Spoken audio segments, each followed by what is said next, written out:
Hello friends, कैसे हैं आप लोग। तो मैं जुड़ गया हूं आपके सेशन के साथ। Let's begin our class.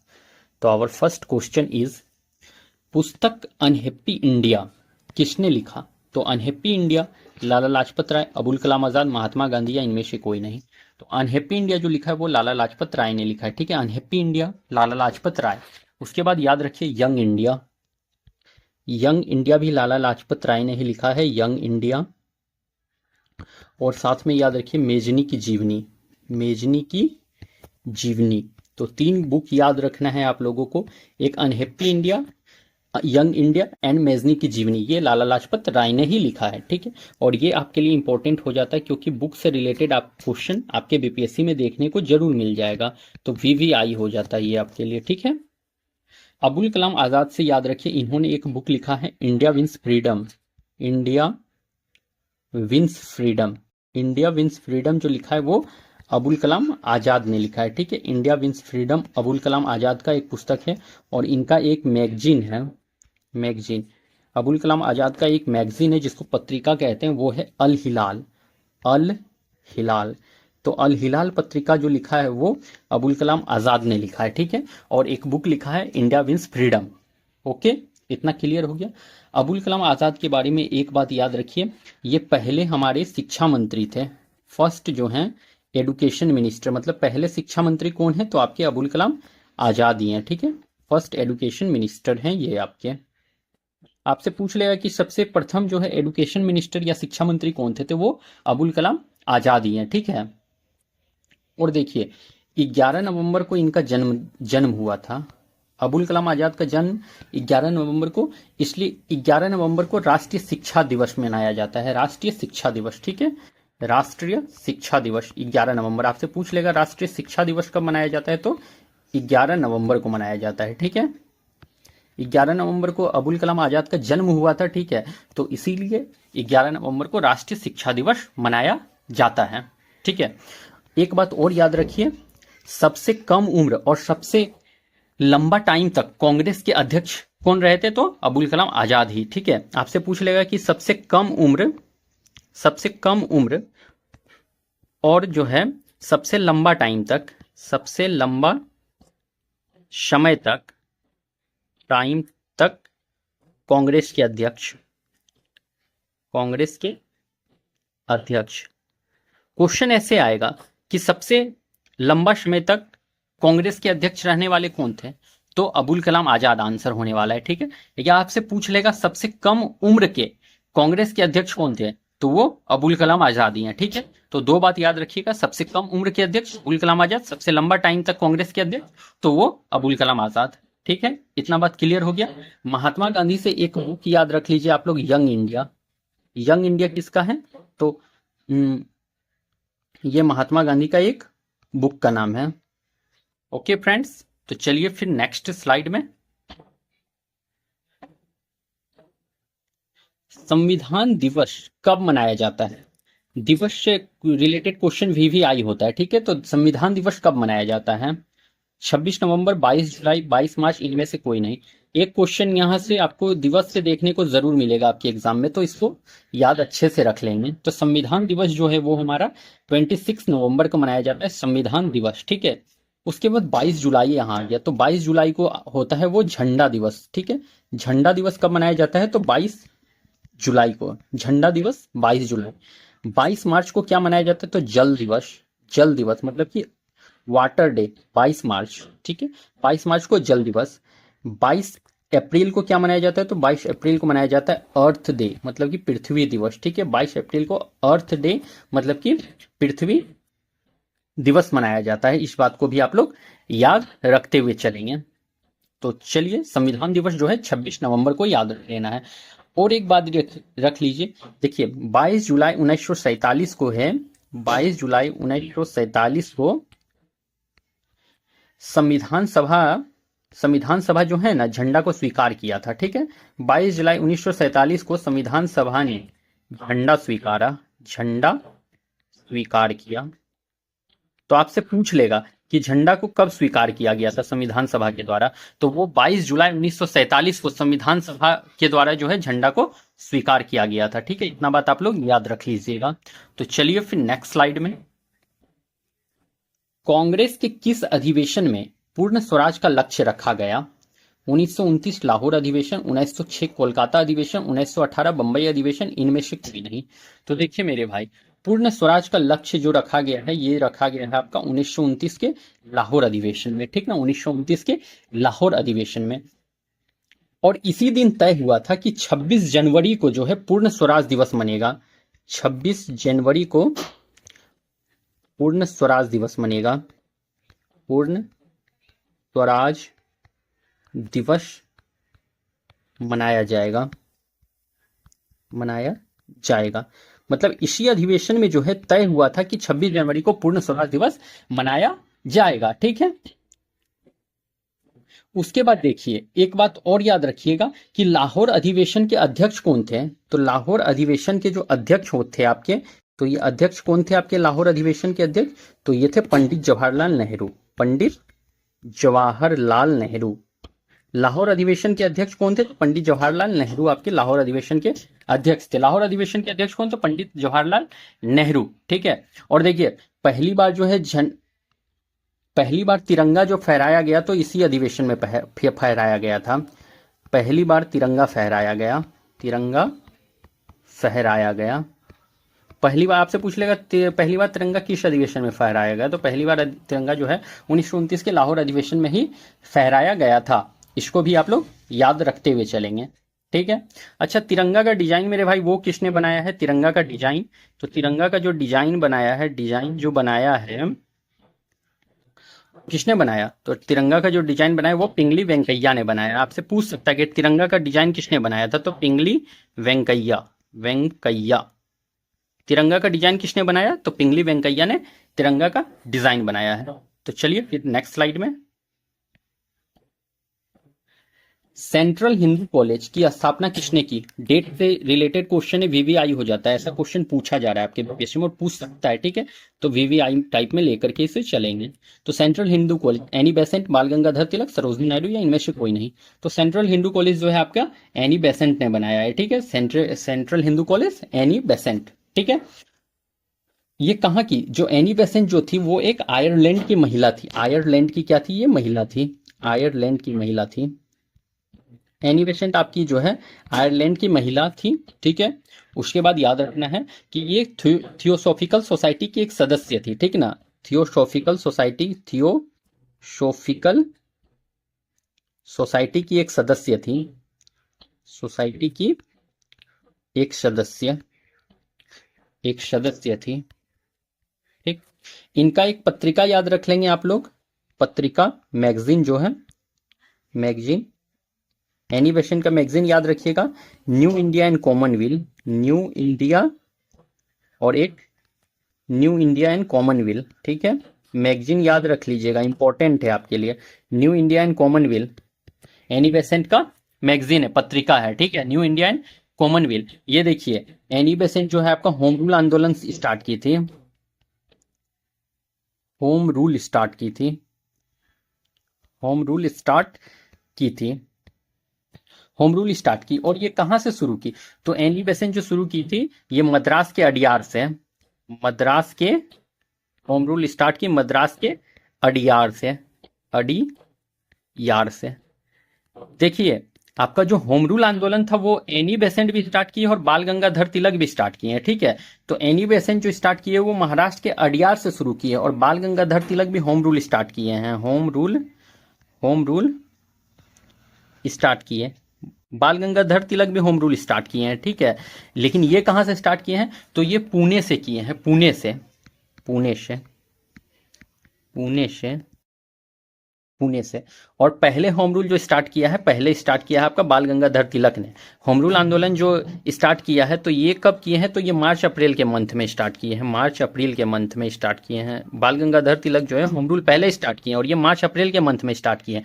और जो आपकी एनी बेसेंट है ये सितंबर के मंथ में स्टार्ट किए होम रूल आंदोलन, ठीक है। तो आपसे पूछ लेता है कि सबसे पहले होम रूल आंदोलन किसने शुरू किया। तो सबसे पहले होम रूल आंदोलन जो बाल गंगाधर तिलक स्टार्ट किए थे, ठीक है, और पुणे से स्टार्ट किए थे। पुणे से ये क्वेश्चन पूछा गया है, कहाँ से स्टार्ट किया गया, तो पुणे से स्टार्ट किया गया था। और पुणे जो है आपका मुंबई में है, ठीक है, इतना याद रखिएगा। और आपसे ये भी पूछ सकता है कि जो आपकी वो एनी बेसेंट थी वो कहाँ से स्टार्ट की थी, तो वो स्टार्ट की थी मद्रास के अडियार जिला से, ठीक है, इतना बात क्लियर होगा। तो चलिए फिर नेक्स्ट स्लाइड में। तो हमारा दूसरा क्वेश्चन है, 1857 के समय एओ यूम कहाँ के मजिस्ट्रेट थे। इटावा, मैनपुरी, लखनऊ या इनमें से कोई नहीं। तो एओ यूम जो थे 1857 वो इटावा के मजिस्ट्रेट थे, इटावा के मजिस्ट्रेट, ठीक है। अब देखिए एओ यूम से याद रखिए एक बात, इनको जो है ना, ये जो थे कांग्रेस के संस्थापक थे, कांग्रेस के एओ यूम जो थे कांग्रेस के संस्थापक थे, या इनको जनक भी कहा जाता है। जनक का मतलब समझ रहे हैं ना, पिता जिसको कहा जाता है। फादर ऑफ कांग्रेस कौन थे, तो AO Hume. Who is the father of Congress, AO Hume is the father of Congress. Okay friends, AO Hume father of Congress, ठीक है। नेक्स्ट है, कांग्रेस के महासचिव भी ये थे, कांग्रेस के महासचिव, कांग्रेस के महासचिव भी कौन थे, तो एओ ह्यूम थे। इनका पूरा नाम क्या था, तो एलन ऑक्टिवियम ह्यूम इनका पूरा नाम था, ठीक है। इनकी दो उपाधि थी, एक hermit of Shimla, hermit of Shimla, hermit of Shimla, और एक क्या था,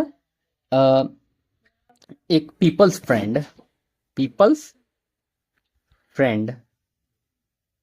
तो इनका दो उपाधि था, एक था हर्मिट ऑफ शिमला और एक था पीपल्स फ्रेंड, ठीक है। तो दो उपाधि इनका याद रख लीजिएगा आप लोग, हर्मिट ऑफ शिमला एंड एक पीपल्स फ्रेंड, ठीक है। और ये क्या थे, पक्षी विज्ञान के जनक भी कहा जाता है इनको, पक्षी विज्ञान का जनक। तो एओ यूम को पक्षी विज्ञान का जनक भी कहा जाता है। तो आई होप इतना बात क्लियर हो गया होगा, इसको याद रख लियो। चलिए फिर नेक्स्ट स्लाइड में। केंद्रीय सरकार द्वारा वित्त विवरण का उल्लेख कितने अनुच्छेद में है। तो फ्रेंड्स, केंद्र सरकार के द्वारा जो वित्त विवरण होता है उसका उल्लेख कितना अनुच्छेद में है, आर्टिकल में है, बता दो। 112, 202, 51A या इनमें से कोई नहीं।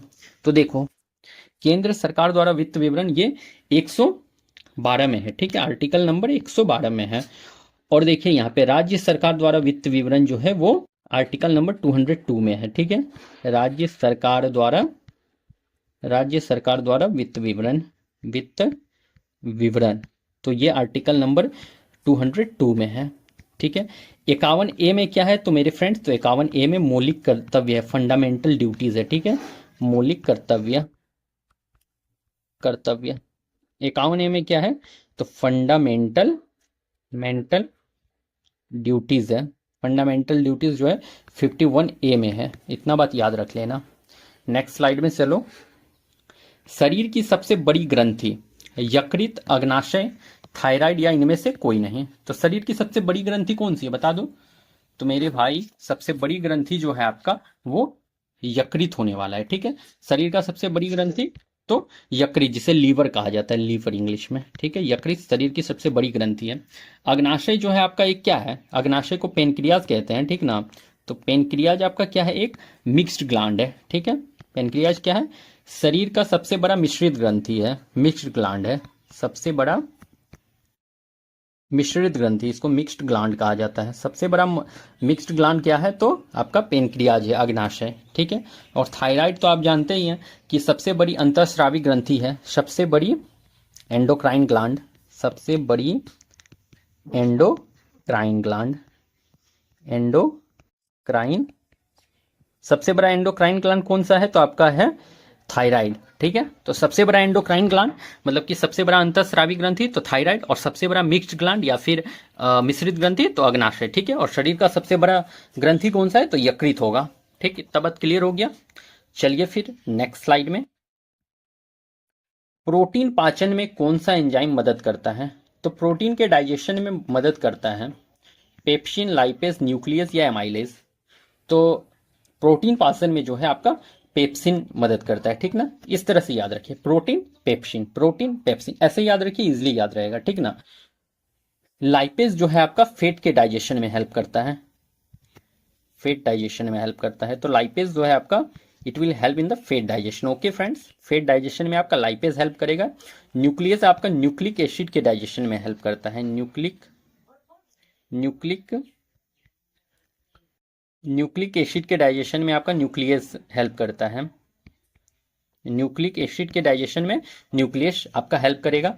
और एमाइलेज जो है आपका वो कार्बोहाइड्रेट के डाइजेशन में हेल्प करेगा। कार्बोहाइड्रेट डाइजेशन, तो एमाइलेज जो है आपका कार्बोहाइड्रेट के डाइजेशन में हेल्प करता है। ठीक है, तो याद रख लेना है, प्रोटीन पेप्सिन के डाइजेशन में हेल्प करेगा, lipase fat digestion, nucleus nucleic acid digestion and amylase जो है कार्बोहाइड्रेट डाइजेशन में हेल्पफुल होता है। चलिए फिर नेक्स्ट स्लाइड में। अच्छा, और एक बात याद रखिए, ये सभी जो एंजाइम जो है मेरे भाई वो निकलते कहाँ से हैं, तो पेनक्रियाज से ये सब रिलीज किए जाते हैं। ठीक है, पेनक्रियाज से ये 4 टाइप के एंजाइम पेनक्रियाज जो है release 4 types of enzyme, 4 types of enzyme. तो ये 4 टाइप के एंजाइम जो है आपके पेनक्रियाज से रिलीज होते हैं। ठीक है, इतना बात को याद रख लेना। चलो फिर नेक्स्ट स्लाइड में। डीएनए में कौन सा प्रोटीन मिलता है? हिस्टोन, डीऑक्सीराइबोज, एडेनाइन या इनमें से कोई नहीं। तो डीएनए में जो प्रोटीन मिलेगा वो मिलेगा हिस्टोन प्रोटीन। ठीक है, histone protein it is found in DNA. ठीक है, अब देखो डीएनए का फुल फॉर्म पहले देख लो। डीएनए का deoxyribose nucleic acid, deoxyribose nucleic acid. तो डीएनए का जो फुल फॉर्म है डीऑक्सीराइबोज न्यूक्लिक एसिड है। ठीक है, इसमें जो शुगर पाया जाता है, डीएनए में जो शुगर पाया जाता है वो है आपका डीऑक्सीराइबोज शुगर। ठीक है, डीऑक्सीराइबोज शुगर, राइबोज शुगर। तो आपसे पूछ लेगा कि डीएनए में कौन सा शुगर पाया जाता है, तो डीऑक्सीराइबोज शुगर पाया जाता है। ठीक है, प्रोटीन हिस्टोन पाया जाता है एंड एक नाइट्रोजीनियस बेस याद रखिए, नाइट्रोजीनियस बेस, नाइट्रोजीनियस बेस। तो नाइट्रोजन बेस जो मिलता है वो 4 टाइप का मिलता है, adenine, guanine, thymine and cytosine.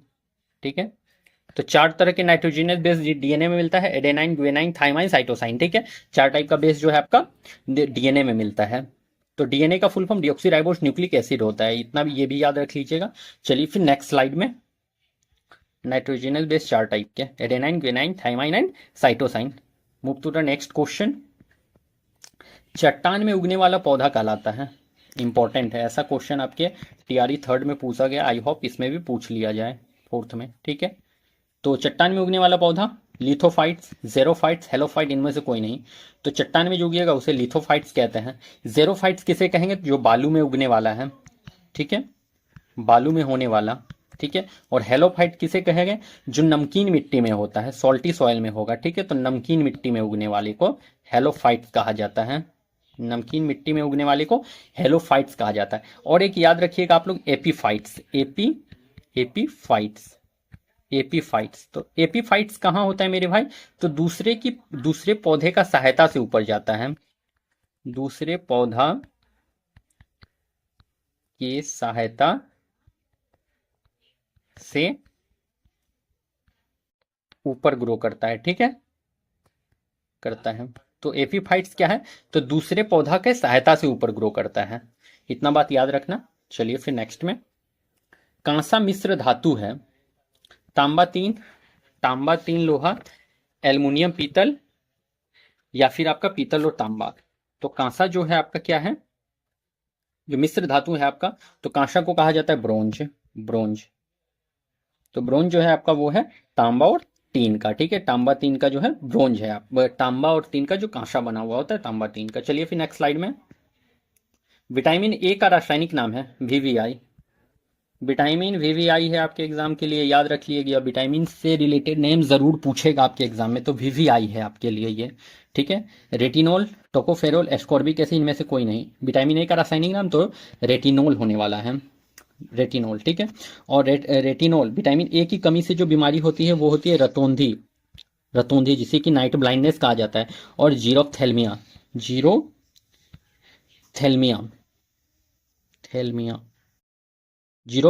And रतौंधी, night blindness जो है आपका विटामिन ए की कमी से होता है। ठीक ना, विटामिन ए की कमी से।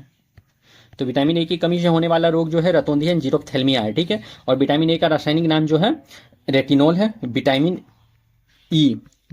ई को टोकोफेरोल कहा जाता है और विटामिन सी को एस्कॉर्बिक एसिड कहा जाता है। विटामिन सी को एस्कॉर्बिक एसिड कहते हैं और विटामिन ई टोकोफेरोल हो गया, ठीक ना। उसके बाद संक्रमण से बचाने वाला विटामिन भी जो है आपका वो विटामिन ए ही है, ठीक है। संक्रमण से बचाने वाला विटामिन, संक्रमण से बचाने वाला विटामिन आपसे पूछ लेगा कि संक्रमण से बचाने वाला विटामिन क्या है, तो विटामिन ए है, ठीक है। संक्रमण से बचाने वाला विटामिन तो ये विटामिन ए ही है। चलिए फिर नेक्स्ट स्लाइड में, तंबाकू में पाया जाता है निकोटीन, थीन, कैफीन, इनमें से कोई नहीं। तो तंबाकू में क्या पाया जाता है बता दो। तो मेरे भाई वो पाया जाता है निकोटीन, ओके। थीन किस में पाया जाता है, तो चाय में, चाय में आपका थीन पाया जाता है। एंड कैफीन जो है आपका कॉफी में पाया जाता है, कॉफी में आपका कैफीन पाया जाता है, ठीक ना। कॉफी में कैफीन पाया जाएगा, थीन चाय में पाया जाए, निकोटीन तंबाकू में पाया जाता है। नेक्स्ट, कोशिका में अचल संपत्ति कहा जाता है। तो देखिए कोई भी कोशिका है तो उसमें अचल संपत्ति किसे कहते हैं, न्यूक्लिक एसिड, डीएनए, आरएनए, इनमें से कोई नहीं। तो अचल संपत्ति जो है आपका वो न्यूक्लिक एसिड होने वाला है, ठीक है। न्यूक्लिक एसिड मतलब डीएनए प्लस आरएनए, ठीक है। डीएनए और आरएनए दोनों जो होते हैं वो न्यूक्लिक एसिड होते हैं। तो ये आपके अचल संपत्ति कौन है, तो डीएनए और आरएनए मतलब कि न्यूक्लिक एसिड इसको आप कह सकते हैं। तो कोशिका में अचल संपत्ति आपके न्यूक्लिक एसिड है, ठीक। चलिए फिर नेक्स्ट में, तरल अवस्था में कौन सी धातु पाई जाती है। चलिए लिक्विड स्टेट में पूछ लिया है, धातु पूछा है। तो लिक्विड स्टेट में पाए जाने वाला जो आपका मेटल है मेरे भाई वो है पारा, ब्रोमीन, पारद या इनमें से कोई नहीं। तो तरल अवस्था में पाने वाला जो धातु है वो है आपका पारा, जिसे कि इंग्लिश में मरकरी कहा जाता है, मरकरी, ठीक है। तो धातु कौन सा है लिक्विड स्टेट में मिलने वाला, तो वो मरकरी है, ठीक है। और देखिए लिक्विड स्टेट में मिलने वाला जो है आपका अधातु, तरल अवस्था वाला जो अधातु है, अधातु नन मेटल, वो है आपका ब्रोमीन। तो तरल अवस्था वाला अधातु कौन सा है, तो ब्रोमीन। और तरल अवस्था वाला धातु पूछ ले, धातु अगर पूछ ले लिक्विड स्टेट में तो पारा, मरकरी, ठीक है। और तरल अवस्था वाला अधातु नन मेटल पूछ ले तो ब्रोमीन, ओके। क्लियर है इतना बात ना, अच्छे से ध्यान से सुनिएगा, क्लियर हो जाएगा। चलिए फिर नेक्स्ट स्लाइड में, तारा का रंग निर्भर करता है तापमान, सूर्य के प्रकाश पर, चांद, इनमें से कोई नहीं। तो तारा का रंग जो निर्भर करेगा मेरे भाई वो हमेशा तापमान पे निर्भर करेगा, तारा का रंग। नेक्स्ट, पानी का बूंद गोल क्यों होता है, पृष्ठ तनाव के कारण, घनत्व के कारण, द्रव्य होने के कारण, इनमें से कोई नहीं। तो पानी का बूंद जो गोल होता है, गोल, तो वो पृष्ठ तनाव के कारण होता है, सरफेस टेंशन के कारण, ठीक है ना, सरफेस टेंशन के कारण। अब देखिए और भी अब पृष्ठ तनाव से कुछ कुछ काम होता है। सुई जो पानी में डूब जाता है लेकिन जहाज तैरता है, सुई का पानी में डूबना, सुई का पानी में डूबना, बट जहाज का तैरना, जहाज का तैरना, तो ये सब भी आपके पृष्ठ तनाव के कारण ही हो रहा है, जिसे कि सरफेस टेंशन कहा जाता है, सरफेस टेंशन। तो सरफेस टेंशन से रिलेटेड क्वेश्चन इंपॉर्टेंट बन जाता है। तो देख लो क्या क्या होता है। सुई का पानी में डूबना बट जहाज का तैरना, पृष्ठ तनाव के कारण। ब्रश का आपस में चिपकना, ब्रश का आपस में चिपकना, ये भी पृष्ठ तनाव के कारण ही होता है। ब्रश का आपस में चिपकना, ये भी पृष्ठ तनाव के कारण। उसके बाद एक कैपिलरी एक्शन जो होता है, कैपिलरी एक्शन, ये भी आपका पृष्ठ तनाव के कारण ही होता है। कैपिलरी एक्शन भी आपका पृष्ठ तनाव के कारण होता है। और पानी के बूंद का गोल होना, ये भी पृष्ठ तनाव के ही वजह से हो रहा है, ठीक है। चलिए फिर नेक्स्ट स्लाइड में, क्लोरोफिल में पाया जाता है सोडियम, मैग्नीशियम, आयरन, इनमें से कोई नहीं। तो क्लोरोफिल में जो मेरे भाई वो मिलेगा आपका मैग्नीशियम मिलेगा, ठीक है। क्लोरोफिल में क्या पाया जाएगा, तो मैग्नीशियम पाया जाता है, ओके। और क्लोरोफिल का खोज कौन किया है, तो केवंतु एंड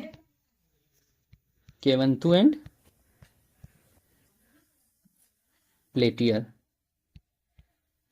केवेंटू एंड प्लेटियर जो है आपका क्लोरोफिल में पाया जाता है। क्लोरोफिल का खोज किसने किया, तो केवेंटू एंड प्लेटियर ने इसका खोज किया है। डिस्कवरी जो किया है केवेंटू एंड प्लेटियर ने किया है क्लोरोफिल का खोज, ठीक है। चलिए फिर नेक्स्ट स्लाइड में, सजीव और निर्जीव के बीच का संयोजन करी होता है। तो सजीव और निर्जीव के बीच का संयोजन करी क्या होता है, तो बैक्टीरिया, फंगस, वायरस या इनमें से कोई नहीं। तो सजीव और निर्जीव के बीच का जो संयोजन करी होता है, कनेक्टिंग लिंक होता है फ्रेंड्स, तो वो है आपका क्या, वायरस। ओके, तो वायरस जो है सजीव और निर्जीव के बीच का कनेक्टिंग लिंक है। Okay, virus acts as a connecting link between living and non living, तो वायरस इसका आंसर होगा।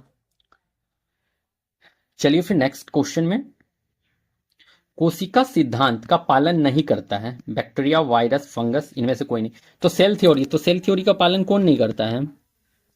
तो सेल थ्योरी का पालन नहीं करता है वो आपका वायरस नहीं करता है सेल थ्योरी के पालन। ठीक है, तो सेल थ्योरी का पालन जो है वायरस आपका नहीं करता है। ठीक है, और वायरस का डिस्कवरी किसने किया है? तो वायरस का डिस्कवरी जो है, वायरस डिस्कवरी किसने किया है? तो वायरस का डिस्कवरी किसने किया बता दो? इवेनोवास्की ने किया है। तो वायरस का डिस्कवरी इवेनोवास्की ने किया है। ठीक ना, वायरस का जो डिस्कवरी किया वो इवेनोवास्की ने किया है, और ये एक यूनिसेलुलर सेल होता है। ठीक है, यूनिसेलुलर होता है। तो वायरस कैसा होता है? यूनिसेलुलर होता है, अकोष्ठीय होता है, जिसे कहते हैं अकोष्ठीय। अकोष्ठीय,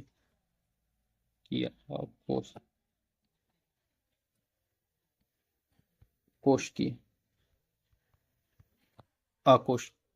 तो वायरस का डिस्कवरी इवेनोवास्की ने, एंड ये एक यूनिसेलुलर है, मतलब अकोष्ठीय। ठीक है, चलिए फिर नेक्स्ट स्लाइड में। अच्छा, तो हमारा क्वेश्चन कंप्लीट हो गया है। तो आई होप कि आपको मेरा क्लास पसंद आया होगा। अगर क्लास अच्छा लगा हो तो लाइक एंड शेयर जरूर कर देंगे, और साथ में मेरे चैनल को भी सब्सक्राइब कर लेंगे, जिससे मैं आपको और भी बेटर कंटेंट प्रोवाइड कर सकूं। तो चलिए फिर हम लोग मिलते हैं अपने किसी नेक्स्ट वीडियो में। तब तक के लिए thank you and best of luck.